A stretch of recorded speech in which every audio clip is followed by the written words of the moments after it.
from an oboe here, right? For instance, that really makes a difference.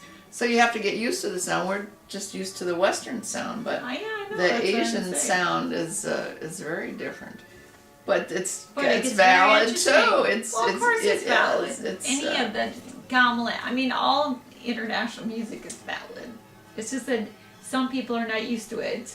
Yeah. Unless you have like the curiosity to listen to it and to appreciate it for its first origin. time. I'll tell you, the first time I heard any Chinese instrument, when we were living in Quebec, and they had, I don't know how that happened, if they came over as exchange. Anyway, at the conservatory in Quebec, they had a couple people that came and did a demonstration, so whoever in the orchestra was interested went down there. And that was the first time I heard those instruments.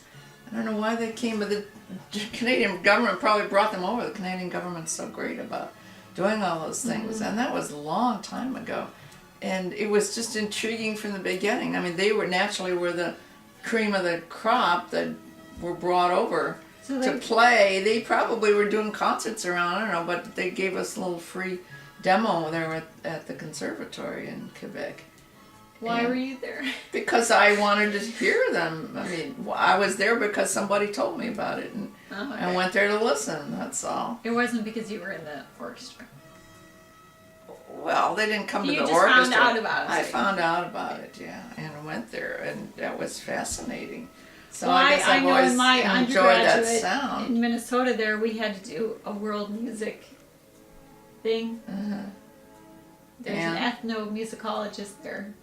Everyone thought he was kind of weird, but he really appreciated all these different music, so it was a weird class, but we'd have to compose our own pieces using these other using the different scales rhythms and things like that. Yeah, like whole tone type things, or whatever those modal. But unless you study world music, you don't realize all these things out there. Yes. That's true. Well, of course, then a pop musician would say, well, I didn't realize there was classical music. Who's Mozart? Yes. Beethoven, what's that? I thought he was a dog. Yes, like well, at least there's a niche for everything. Were you there last night, or were you still in the back when those ladies in the front, and she was talking about that Victor Herbert, what was that song? All the Things You Are, or whatever. Yeah. And there was the helper woman who was a younger. Yeah. I think she was young husband. And the woman said, she was one that had commented on how I was singing. She said she really sang those pieces, how they were written. Yeah. She and then that other guy said the same thing.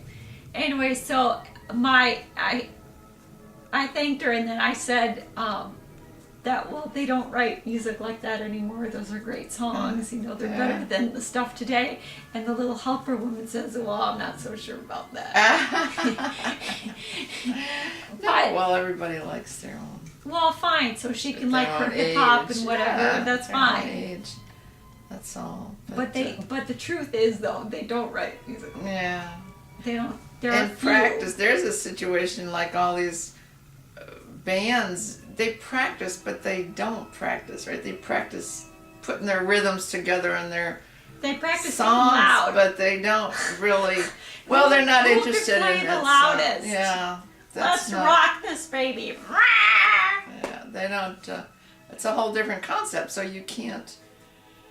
You can't judge the music unless the same way. Unless you're doing classical music, your ears are not going to be attuned or trained to listen to the more melodic classical type music, even if it's Broadway, the Rodgers and all that stuff. Yeah, that's true. Well, look at how Broadway has evolved into this more rocky sort of stuff, and since they use those body mics, the Broadway singing is certainly not how it used to be, where people could sing.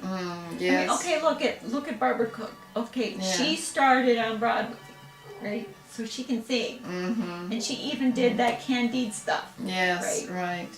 But now she's totally the exception to. Nobody sings like that. No. I mean, you have Audra McDonald singing like that, and you have Kristen Chenoweth who sings. Yeah. But they're almost more up. But see, then Audra McDonald, she went to Juilliard and she trained, and she used to sing in that master class, that thing based on Maria Callas. Oh, did she? The Terrence McNally played. And in that, she sang an opera aria. I think it was from Nabucco or something. Really?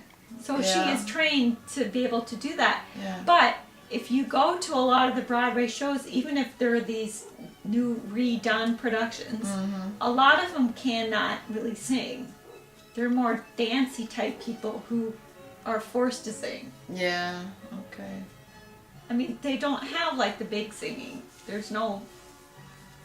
It's Ryan evolved Stokes into Mitchell. a different. Wow. Fine, he can sing more, but he's not totally classically singing either. Because if you listen to him, like even they did that South Pacific on TV, and he used to that one dream in my heart.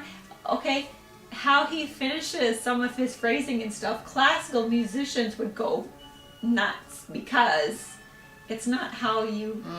It's more a Broadway ending, which is fine. I don't have a problem with that. No. He doesn't either, and neither does the audience who loves him. But I'm just saying it's different. It's not the same. Although at least he can sing. He does sing. You like it. There's just a few like that anymore. So Yeah. that's the. But what I find interesting though is that people really seem to like them because they can sing. Yeah, the sound is nicer, right? They get a nicer sound. It goes back to sound too. Yes. It's And a they're nice sound. pretty much singing in the middle of the sound, so they get the pure beauty of their voice and of who they are. That's like when I auditioned, I think a year and a half ago for Kiss Me Kate. So in this area around here, they don't seem to appreciate trained voices for musical theater stuff, because the first word out of his mouth was, "Oh, you're a trained singer." Too bad. Forget you. Well, they didn't. I do not believe that they cast any trained singers. Yeah. Isn't that sad?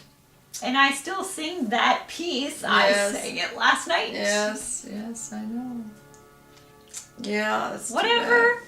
That's fine. I'll do my own It's concerts. it's my own stuff. I do plenty of singing. It's an education thing, and now with no music in schools, that's Or so few in school. And then, like we were saying again, you have to have money to put your kids in school to do music lessons.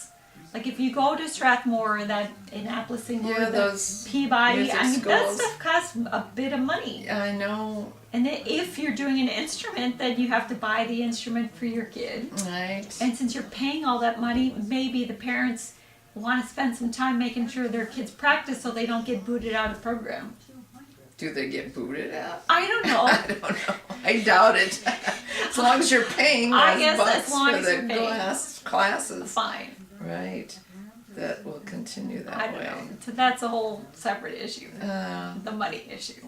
But it all works together though, because now, how often you're going to find, unless a person is really young, is talented, and somebody sees them, if they're not able to take lessons, Well, that's the they'll other never thing get anywhere. It's like having a mentor.